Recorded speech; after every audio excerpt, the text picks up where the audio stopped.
Hey guys, welcome back to my channel. Today I will be sharing this very special delicious gizzard sauce recipe with you guys. For those of you that are joining me for the first time, this is Ogaga's kitchen with a twist. So quickly, let me walk you through what I'll be using to make this special gizzard sauce. Of course, there won't be a gizzard sauce without gizzard. So yeah, I have a little bit about 5 pounds of gizzard, and you want to make sure that you are properly prep your gizzard. You can do this prior to the day, just not to get exhausted, because sometimes gizzard comes really dirty. So next, I have mixed vegetable right here. I have my green bell pepper, I have onion, I have habanero pepper, and tomatoes. I actually had this in my freezer for a couple of weeks now.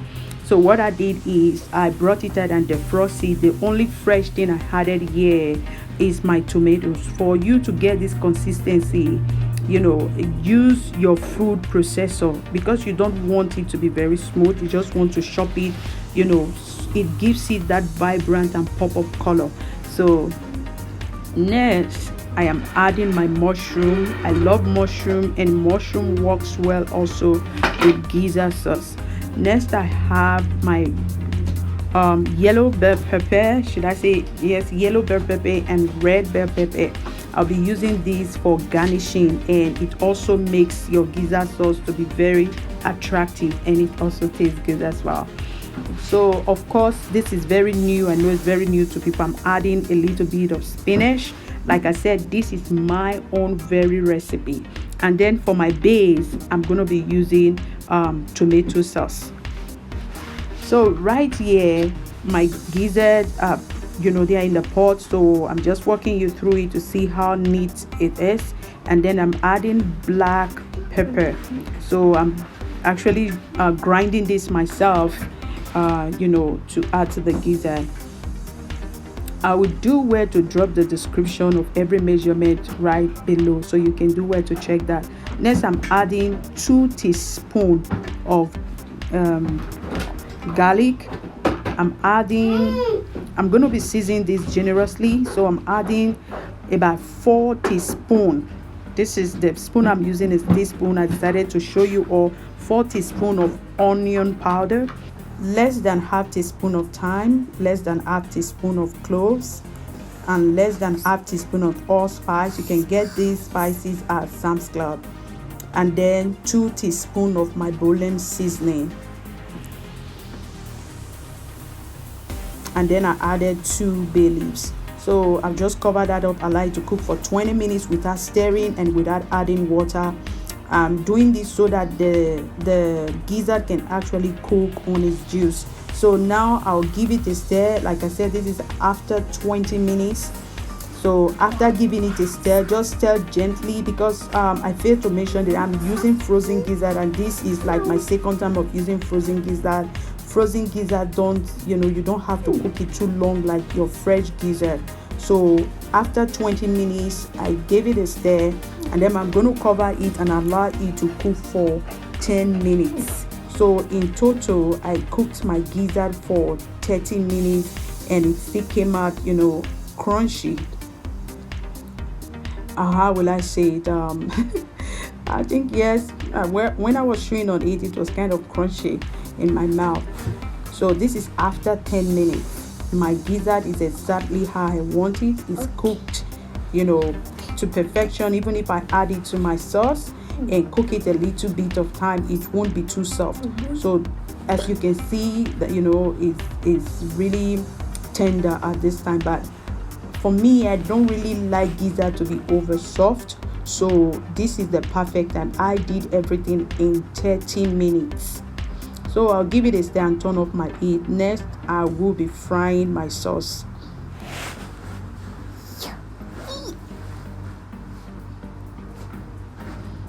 So using the same pot, after I've removed my gizzard, this was the first oil I used in frying my previous gizzard sauce. So I'm just going to use that same oil, and I'm adding extra oil because obviously that oil will not be enough for me. So I heated that oil up and I added some onions. So I used a little bit of onion. This is less than half a medium sized onion. So I'm just going to stir this in and allow it to fry for 3 minutes.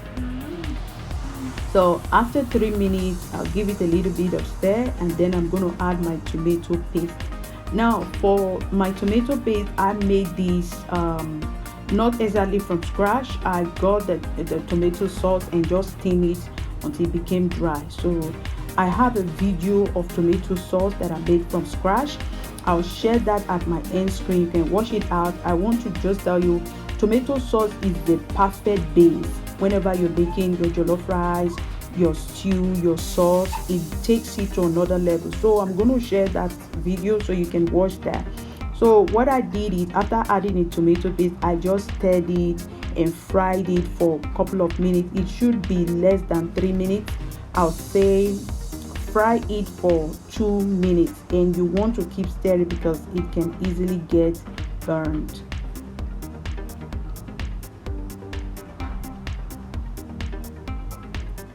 So after that, I'm adding my crushed veggies. Remember when I introduced it at the beginning, I got onions, green bell pepper, tomato, and habanero right here.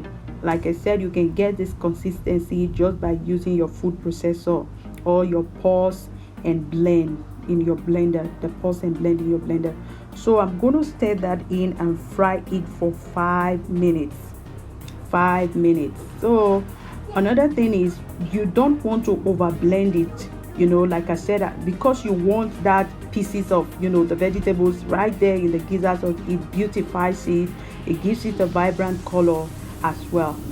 So after 5 minutes, I am adding a little bit of bouillon seasoning to it. So 2 teaspoons of bouillon seasoning. I'm adding my bay leaf. I'm adding a little bit of crushed black pepper.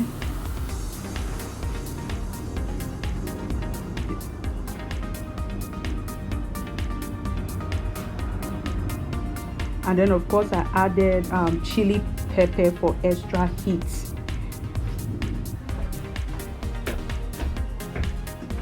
At this point, you can test it to make sure it's well seasoned. So I'm adding my mushroom. I'll stir my mushroom in my sauce, and you want to do this as well. Just make sure that you stir the mushroom in properly. So if you taste it, and you can still add a little bit of seasoning in case your seasoning is not up to exactly how you want it. It's your food, guys, so you can cook it however you want it. So what I'm doing here, I'm trying to use this to bury the mushroom in the sauce, and then I'm adding my gizzard at this point. So I'm cooking my gizzard and my mushroom at the same time.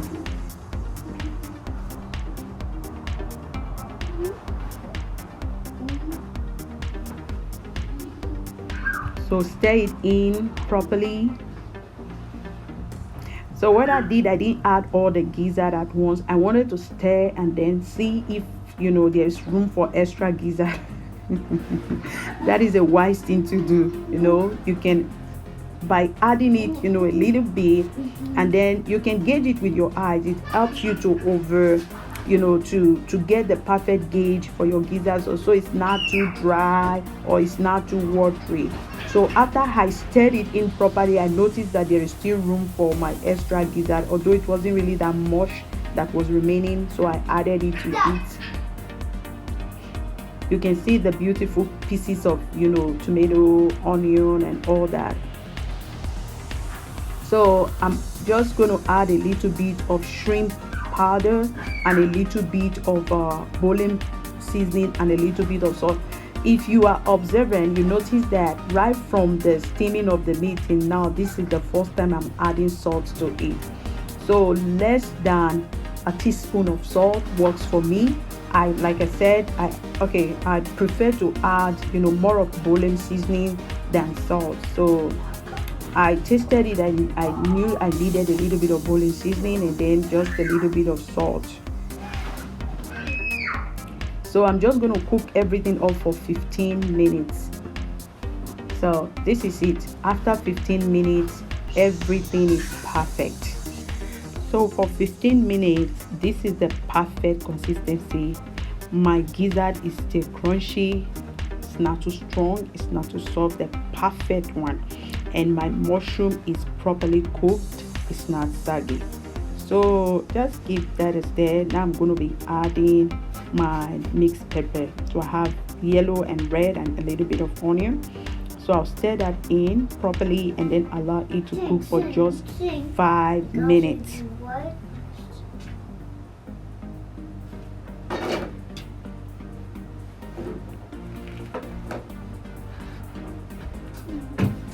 So with this pepper, you can see how beautiful it looks.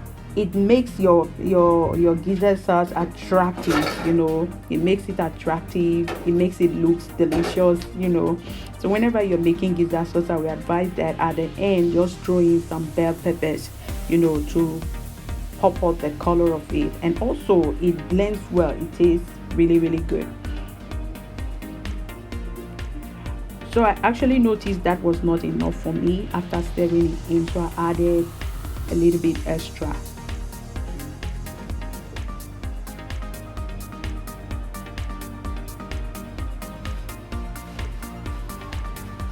So what I'm doing here, I'm sorry, I was speaking with my younger sister ever since I started this video, and I'm just showing it to her. I wanted to see what she would say, like, I wish I was there. And she said, oh, you guys are just lucky where you are, because we don't see all these things where we are in Nigeria.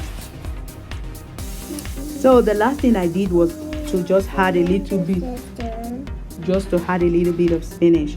So this, like I said, is my very own recipe and it is perfect. Honestly, if you haven't tried it before, add a little bit of spinach or add a little bit of basil or add a little bit of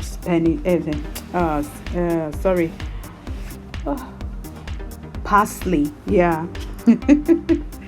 So that is it for, I'll just stir that in and that is all. So which is about 1 minute stir, and that is all. For me, this is the most important part of my video. Jesus is coming soon. Repent from your sin. Heaven and hell is real. Do not be deceived. With worldliness, you cannot see Jesus. The scripture clearly said, without holiness, no man can see God. Thank you guys for watching. Please tell a friend about Ogaga's Kitchen Twist. Give it a thumbs up. I would like to hear feedback from you guys. What you think after you try this recipe. Bye.